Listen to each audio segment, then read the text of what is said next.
আসসালামু আলাইকুম সবাইকে। আমি এখন তোমাদেরকে 12 করে স্কার্ট প্লাজো সেলাই করে দেখাবো। প্রথমে আমি কলিগুলো সেলাই করে নিয়েছি দুই পায়েরই, দেখো। তারপরে আমি এভাবে বিছিয়ে নিয়ে তারপর আমি হাই কেটে নিব।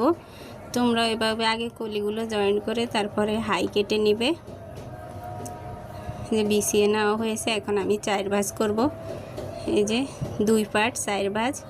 তারপরে এখন আমি হাইয়ের দাগ দিয়ে হাইটা কেটে নিব। যেভাবে সমান করে ধরে বিছিয়ে নিতে হবে। এই যে দেখো বিছিয়েছি আমি এইভাবে। এখন আমি হাইটা কেটে নিচ্ছি। এই যে হাইয়ের লম্বা হলো আমার 18 ইঞ্চি, আর বেল্টের জন্য 2 ইঞ্চি নিয়েছি আমি, 20 ইঞ্চি, 40 ইঞ্চি লম্বা হবে স্কার্ট প্লাজোটার। এখানে আছে মোট 42 ইঞ্চি। এখন আমি হাইটা কেটে নিব। যে দাগ অনুযায়ী কেটে নিয়েছি। তারপর এখানে আমি কলি কেটে নিলাম। আমি হাইতে কলি লাগাবো, সেই জন্য আমি শেপটা বেশি করে দিইনি। আর তোমরা যারা কলি ছাড়া সেলাই করবে, তোমরা রাউন্ড শেপটা সুন্দর করে দিবে। আমি সামান্য খালি শেপ দিয়ে নিয়েছি, কারণ আমি কলি দিব। যে এখন আমি কলিটা সেলাই করে নিচ্ছি। আর যে কোনো সেলাই ডাবল সেলাই দিতে হবে। এই যে এইভাবে আমি দুটো সাইডই সেলাই করে নিব।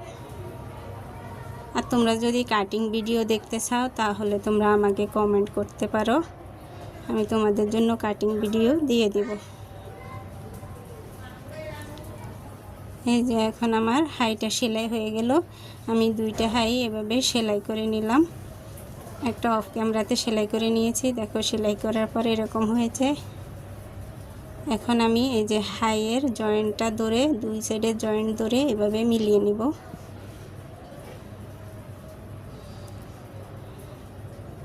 যে দেখো এইভাবে মিলিয়ে নিলে এরকম হবে। তারপরে এখন আমি কোমরের রাবার লাগিয়ে নিব এবং নিচে ঘের সেলাই করে নিব। যে এরকম হয়েছে দেখতে। এখন আমি রাবারের মাপটা বলে দিচ্ছি।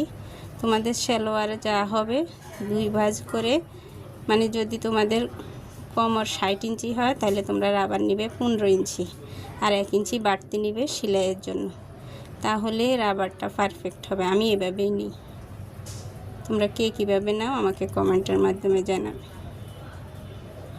এখন আমি রাবারটা সেলাই করে নিচ্ছি। আমি এভাবে রাবারটা সেলাই করি, আমার কাছে এভাবে সহজ লাগে।